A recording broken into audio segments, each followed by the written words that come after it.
all these things came together: spirituality, music, art, culture, a sense of self. Some person had seen us in the car and gotten scared and gotten nervous and wanted the police to come check it out. So they lied and said there's two black men in a car and they have guns and they're going to rob the bank in Palestine. They're trying to start a new country in Palestine. These places came along after the idea of race. And South Africa, when they made the nation state of South Africa.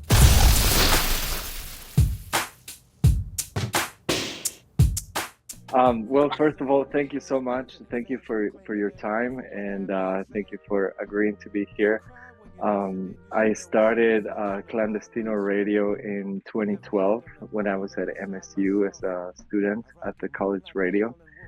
And then it just developed into this community of sharing culture and exploring the world through music and arts. And I'm very privileged to do this because I get to meet amazing people like you.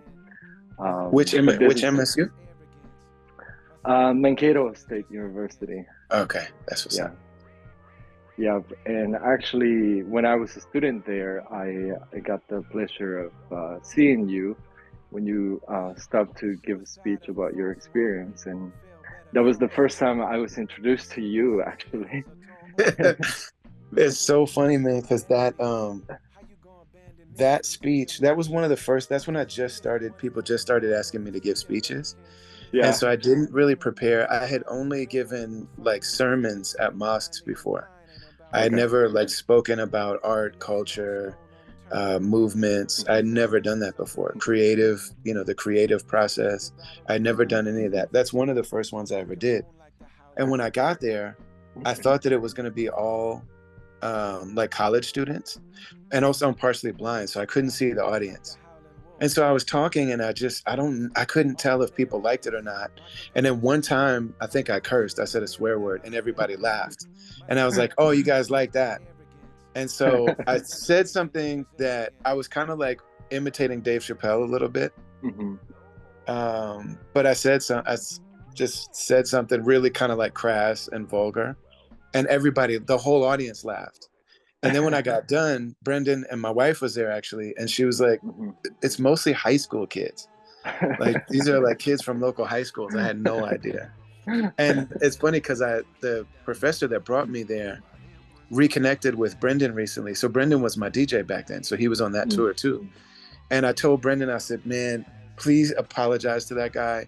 Let him know if he wants to book me for something. If I'm in Minnesota, I'll do it for free. Like, I feel like I owe him a free, like, makeup thing. But he was happy. He liked it. So, and it got us here. Funny. So that's cool. Yeah, that's awesome. And no, yeah, to me, it was an opening experience because, hearing your experience growing up as an albino and being marginalized and having to face that as a teenager, it was very eye-opening. I'm from Bolivia, and in Bolivia, even though we have culture and music all the time everywhere, we don't really have a proper music training. Like even at churches, I was raised Catholic. I'm not anymore, but when you go to churches and you listen to people, it's like everyone is on different notes and everyone's just singing, and that's all that matters, Yeah. So it's very amazing for me to explore everything, and I have been enjoying your latest album, which we've been enjoying here on the show, and well, but let me rewind a little bit because I wanna share a picture of you to my audience, to my friends in Bolivia, to my family. And so can you share a little bit about your background? Yeah, so I'm albino. I'm albino. I was born into a white family in Wisconsin, which is in the middle of nowhere. It's like it was a very small, very, in the 70s when I was born in the late 70s. And it was a really, like, if you look at Leave It to Beaver, like the TV show called Leave It to Beaver from the 60s, that's what being in Madison was like at that time, and especially when my parents grew up there. And so, you know, my parents were white. We lived in this little town. You know, it's Madison is the city there, but it's, you know, still a small place. And I noticed as soon as I went out into the world, being albino means that I don't have any pigment in my hair and skin and eyes, and I'm also partially blind. So it, like, you know, it's a disability along with being a very obvious skin like condition that people see it right away. And so almost immediately I felt like I wasn't really a person. Like I didn't feel like I was part of society. I didn't feel like I was a valid person. And so then my family started moving a lot, so I would have to explain this to people over and over again, and they could be really cruel about it and things like that. And then when I was about 7 years old, it got so bad that my mother decided to try to dye my hair blonde so that I could fit in. And so we went through this long process. I have a song about this called Pray For Me.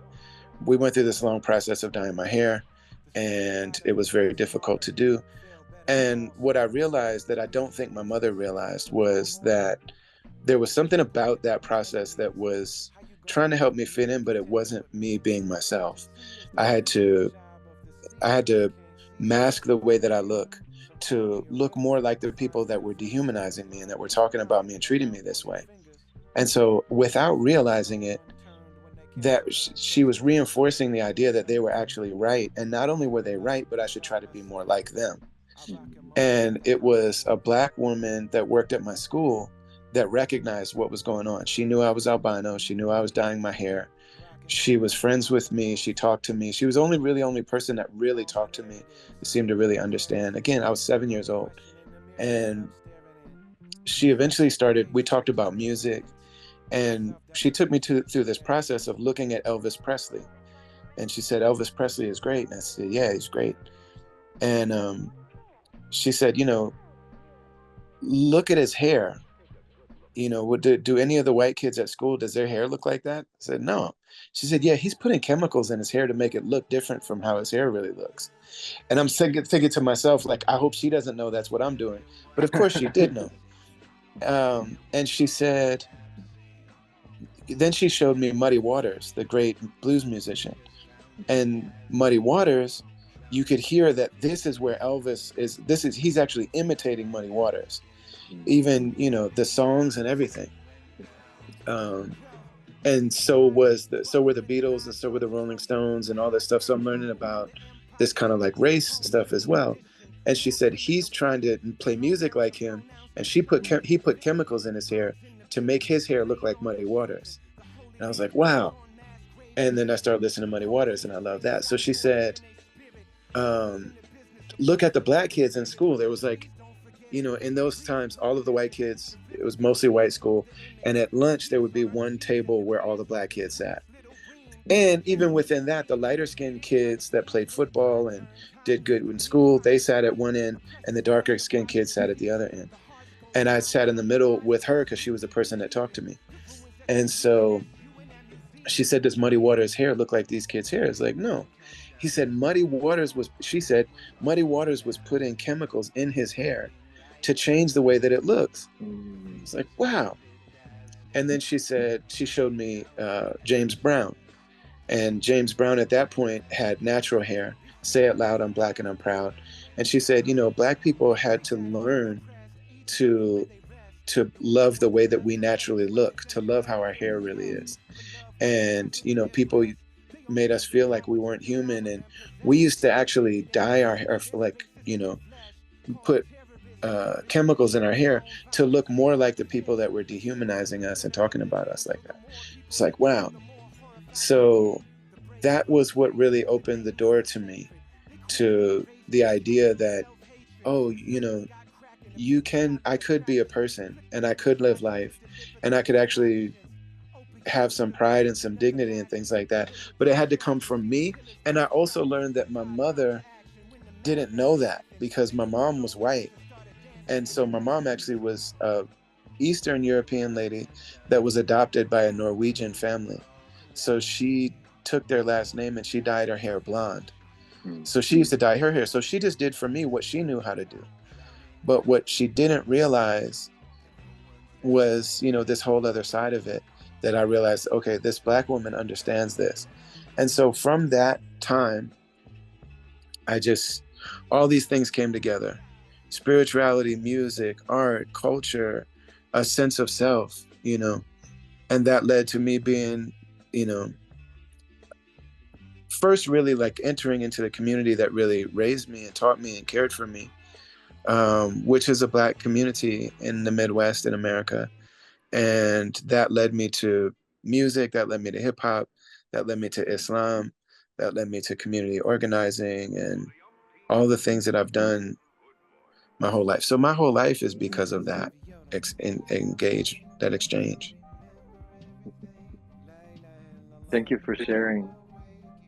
And I think there's a good summary of some of your experiences that are depicted in your latest album, Love and Service. And there's one particular song that I'm thinking about, which is Cadillac, where you tell this experience with your dad. Can you tell us what it was like to write that song? Yeah, so that's a story about me and my father-in-law. So I became Muslim when I was 15. I got in a all Black Muslim community, and then I got married when I was 17, which was really common for converts to get married really young, because when you become a Muslim, it's like, if you're not married, you can't have sex, and there's not going to be any alcohol or smoking or weed or drugs or anything like that.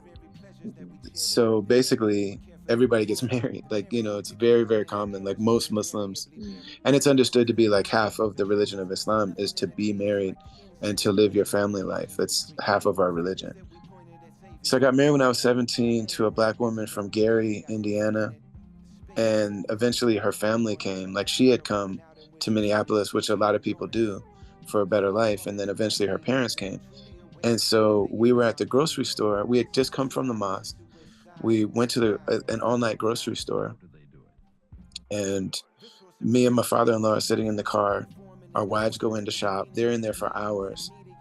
Suddenly there's a big light on the car, and the police are there pulling us out of the car, laying us on the ground. They searched us. They searched the car. They were pointing guns at our heads. I was like, there's big lights and everything, but I was feeling guns touch my head, and I moved and I could see them. Basically, some person had seen us in the car and gotten scared and got nervous and wanted the police to come check it out. Mm. So they lied and said, there's two Black men in a car and they have guns and they're going to rob the bank. There's like a little Wow. bank branch in the store, which is a complete lie. It's just Mhm. that they were uncomfortable. And now, because of social media and camera phones, we know how the police treat Black people, because, I mean, if you want to, you can see it, but Mhm. you have to follow, Black accounts to see it, but you can see it. Yeah. Um, and also this idea of people being called a Karen, which is like some random person thinking, Mhm. why, just wanting to enforce rules on people that they think have less power than them. And Yeah. so we almost died in that situation. Like, if Wow. anything went wrong, we could have gotten shot easily. So they searched the whole car, they realized what's going on. And, literally we're doing the most wholesome thing. Like we're shopping for groceries as a family after coming from our place of worship. There's nothing more wholesome and less threatening than people can do. But I realized, like, I had known this already, but I was already like 22 years old by this point. But, you know, I, I realized, like, not only, just being Black is enough to be seen as a violent criminal, but then also the fact that my father-in-law, the way he responded to what happened to us, it was so normal to him. He was just mad because our clothes got dirty. He told us when our wives came back, he said, don't tell them, don't bother them. They don't need to know that. So yeah, the Wow. song called Cadillac, and then there's an animated video for it. It was really important to tell that story. I had been living with it for like 20 years. Um, and then, finally, it just takes the right music and the right situation. And even when I started writing it, I didn't know how I was going to end it. And then while I stretched it out over maybe a month. And during the course of writing it, my father-in-law, he died of a heart attack. Mm. And so I realized like all this just built up stress of living in America as a Black man, being looked at as a violent, dangerous person, even when you're doing the sweetest, most innocent, beautiful thing in the world, you know. Thank you so much for sharing. And though not in on the same plane naturally, but I can relate to some extent because when I was in Mankato, people called the police on me, and they said Yeah. that I was starting fights when I wasn't, and things like that. So yeah, I definitely know what the racial profiling is like, Man, especially America is, in America. Yeah. yeah. I mean, it's a the idea of race wasn't invented. People had their ethnicities. You already know this, but people had their ethnicity. People had their even maybe nationality, but nation states didn't come along until later. But Hmm. people had their identities. But this idea that splitting the world up between black and brown and white and yellow and red, and these ideas came only a few hundred years ago. Hmm. But most places in the world, and it touched every corner of the world, every inch of the earth has been infected with this idea. But America and Australia and a few other places now, in Palestine, they're trying to start a new country in Palestine. These places came along after the idea of race. And South Africa, when they Hmm. made the nation state of South Africa, it's like these are countries that are built on this lie of race. Sure. And America's very specifically, it's like from the very beginning, America is a racial combat zone. And that's Hmm. just what it is. And so what's interesting is that when I started rapping and I started getting an audience, I was going between these two worlds. On the one hand, I would be on tour with Wu-Tang Clan and Rakim and Big Daddy Kane and these like even people like MF Doom and Brand Nubian, and like some of them are like very um like militant black power like voices, Public Enemy. All these Hmm. people took me on tour, and I would go in their audience and I would have to earn it, but I could always earn it. I would like have to earn the respect of everybody in the room, me and Brendan. And we believed, BK1, we believed that we should have to earn it. We shouldn't just be given a pass. We should have to earn the right to be here, because this isn't our people's culture. Hmm. But if we showed and did a good job and honored the situation, then we would get accepted, and we got accepted everywhere. Then we would tour with like Atmosphere and Sage Francis and Aesop Rock and LP, who's now in Run the Jewels, and like all those kind of Sure. acts. That was a white audience that we did not have to earn it at all. We just walk in the building and it's like you're the greatest ever, you know. And that those fans kind of almost took over our business, because we wanted to build a fan base, and those fans were there from the very beginning. Whereas it would have taken a lot longer, but our fan base would have looked a lot different if those white fans weren't there. Um, and so that felt strange to me in the beginning, because like I didn't ever envision that I would be a white artist with white fans in a black art form. I didn't think that that was going to be the case. I thought I was going to be an albino artist who was raised by black people in a black art form that had to earn it. And I was happy to earn it. I loved it. Like that's still the best feeling ever. Like I can go headline First Avenue or something bigger, and it'll be sold out and everyone's saying the words and all that's great. I really love those people. It's nothing against them. But like being in a little club in like Detroit, and the people are there to see Rakim, and they've never heard this person called Brother Ali, but in their mind they're envisioning like a black Muslim rapper, and then I walk out looking like me, and they're like, what the hell is this? And you got 3 seconds, like within 10 seconds you have to show like, no, I'm supposed to be here. And then they're like, all right, I'll give you another 30 seconds. All right, I'll give you a minute. All right, I'll watch this for 2 minutes. And pretty soon they're like, okay, all right, yeah. That's the best feeling in the world, you know? And you might not make enough money to even cover all the expenses for that day, but that's still the best feeling ever. So the reason I tell these stories and like talk about the things that I do is because I realize like, okay, if I'm not going to be an albino artist raised by Black people in a Black art form, if I'm going to be a white artist, it's just all the way other people perceive me. If I'm going to be a white artist in a white with a white audience in a Black doing a Black art form, then I'm going to help this white audience understand, why am I so good at this? There's a reason I'm so good at this. There's a reason that, like, you know, yeah. So that's the reason I talk about the things I talk about. Thank you for sharing that. I was interested when I saw some of your episodes of the Travelers podcast, which I really enjoyed. And I love how much you share about your experiences in living in Turkey. And then you also have very awesome tips for travelers like me about visiting Istanbul. I was like taking notes the other day because when I was in Istanbul, I just had a layover. So I was only in the airport for a couple of hours. I was flying to Izmir and I spent some like a week and a half along that coast near Selçuk and all that area. And I really love Turkey and the food and the culture over there. I really miss it. So what's your experience like living over there as an American and also as an artist? Yeah, well, it's just beautiful, man. You know, there's just so many different levels. So like, yeah, on one level, I'm an American. On another level, I'm also an artist. On another level, I'm also a Muslim.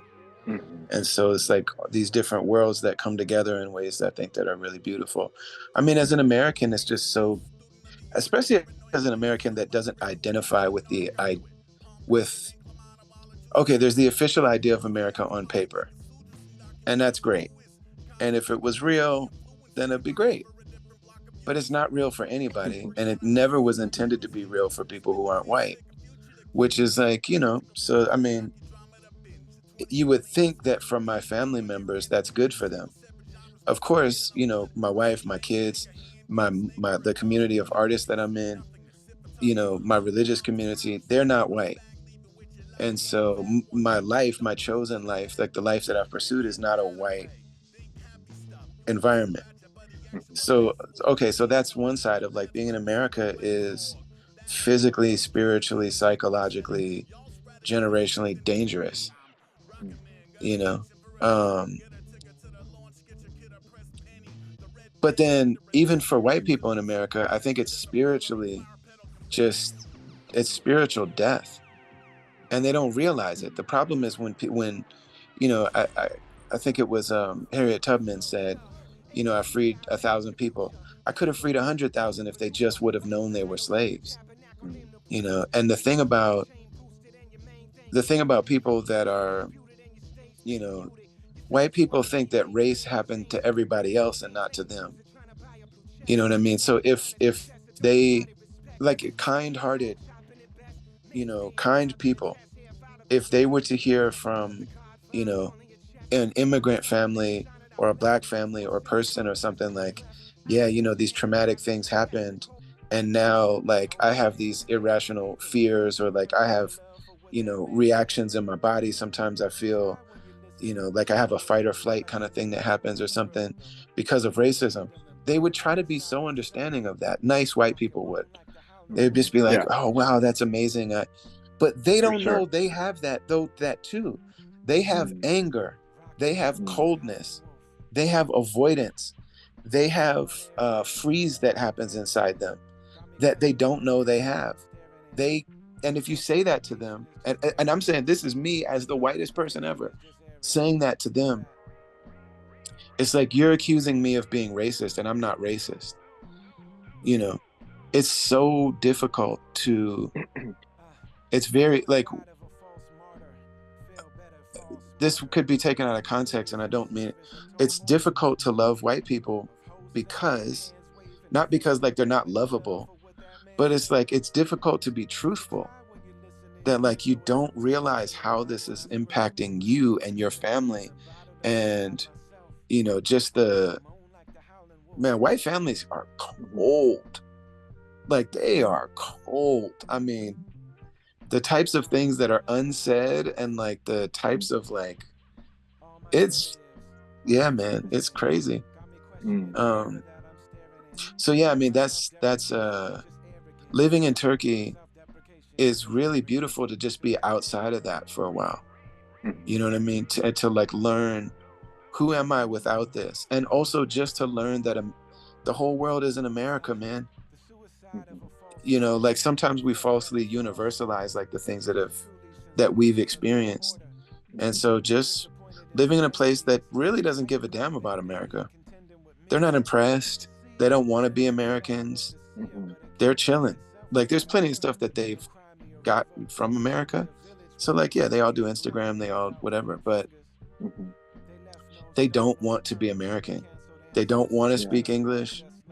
They're not interested in our stuff, you know. That's gotta be refreshing. I love it. Yeah. And then and then as an artist and as a Muslim, like their whole society is built on the Ney flute and Rumi, the poetry of Rumi, and just an understanding, like they were the Ottoman Empire. So like, you know, they were the facilitators of Muslim life globally, from West Africa to Malaysia to Egypt to like, you know, so like they understand multiculturalism. They understand that, you know, that art and culture have a really important place in the spiritual life. Mhm. So, you know, and they're just good. They're good people. They're not necessarily going to smile in your face all the time. Mhm. They're not like Mhm. chipper people. They're not like Mhm. bubbly like that, but they're good. They would Mhm. never hurt children. They would never, like the idea of like people harming children in school, it's unimaginable to them. They just couldn't imagine that. Um, they just have a, like a goodness to them that I really love a lot. That's really awesome. Thank you so much for sharing. And I want to be respectful of your time. So I just have one more question, and it's regarding the current situation of the world. We obviously know that there are several wars going on, but more specifically for the people here, for my friends, I'm a dual citizen. I'm also American. I'm also Bolivian. And I know, and I consciously know that with my taxes, with the taxes that I pay day to day, I am supporting those bombs that are being dropped in Palestine. And there's a level of helplessness and anger that I feel like a lot of people share that. How do you see this whole situation? I mean, there's so much, you know, there's so much. And I mean, the main thing is like what can be done about it. Exactly. And, you know, we're captives. I mean, like, you know, Hmm. we live in a war zone. America is a war zone. It's not just one civil war that happened on battlefields. It's 100 civil wars going on at the same time. And it's a battlefield. And you know, I just didn't realize that until I left. And like in Turkey, they like historically they've had coups, you know what I mean? But they've never had a civil war. And people with very different ideas still, like they're all Turkish, and they know that. And so like one of the things I say in my podcast is like, if you want to come to Turkey, half the country is secular, half is religious, and they differ very vehemently about that. But if you want to be a religious Muslim in Turkey, do it in ways that are Turkish, because even secular Turks have an understanding that like, okay, this person is honoring our heritage. And so that's enough. There's like, okay, we'll leave you alone. You do your thing. There's nothing like that in America. There's no common thread between people. Not even humanity, not even whatever.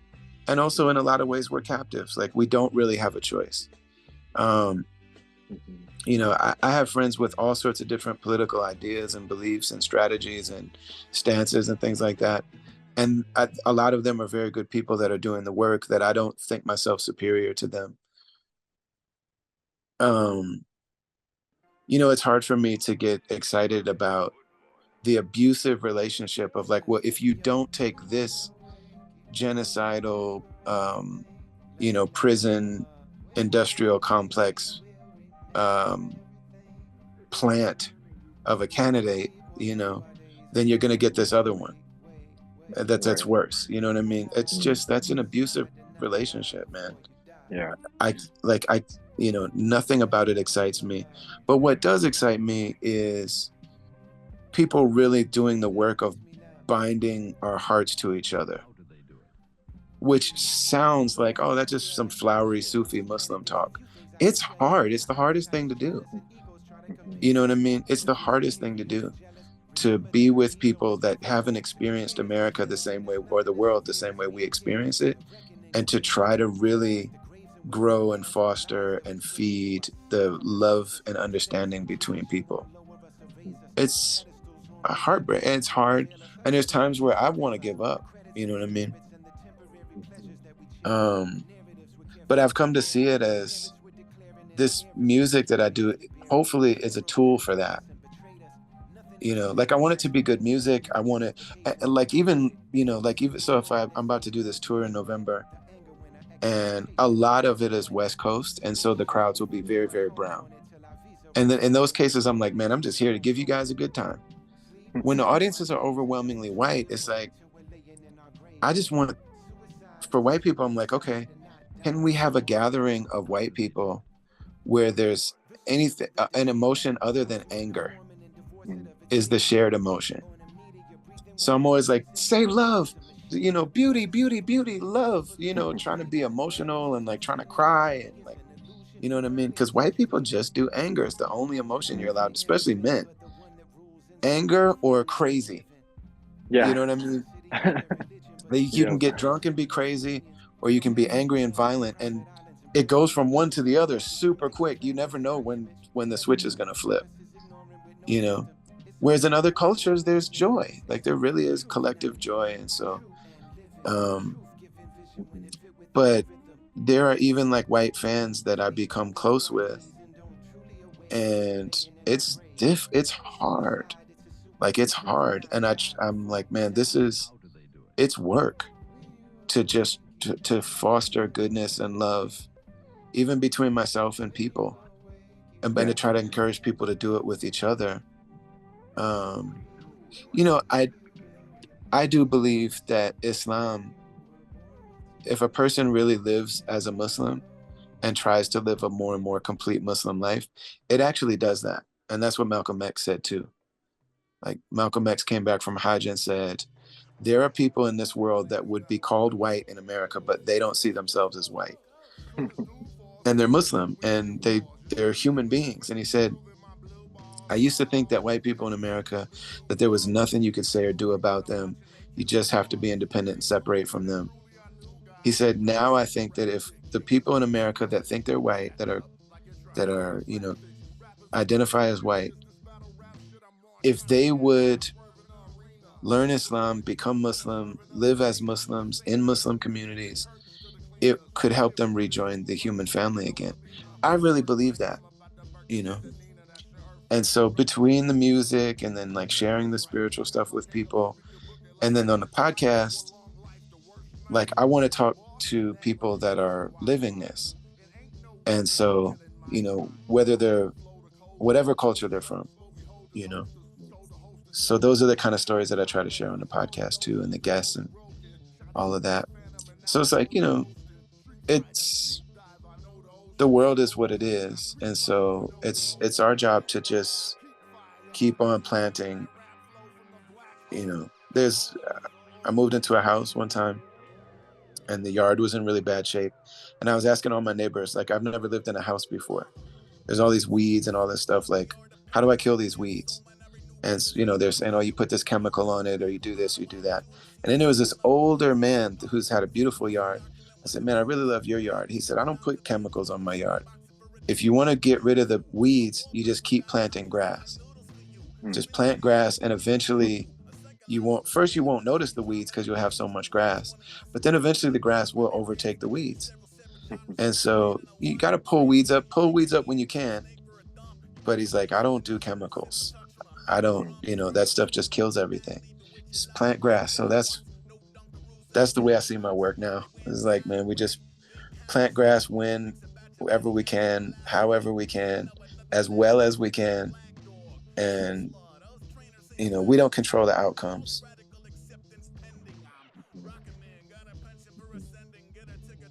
You have such a wealth of knowledge and experiences that you share through all of your songs. Every song that I listen from you, it's like a source of light. So I appreciate that. Thank you for everything you do. Is there one song that you would like to share with our audience? Of mine or somebody else? Either way. Or both. There's a song that I don't usually tell people about, but because it's like, I don't just want to hear it randomly. I need to be in the right, like, this song is medicine. You don't take medicine all the time. You just take it right when you need it. But just where this conversation we had, there's a Donny Hathaway song called Someday We'll All Be Free. Thank you. We'll make sure we share that. This was great, man. You're so kind. Thank you.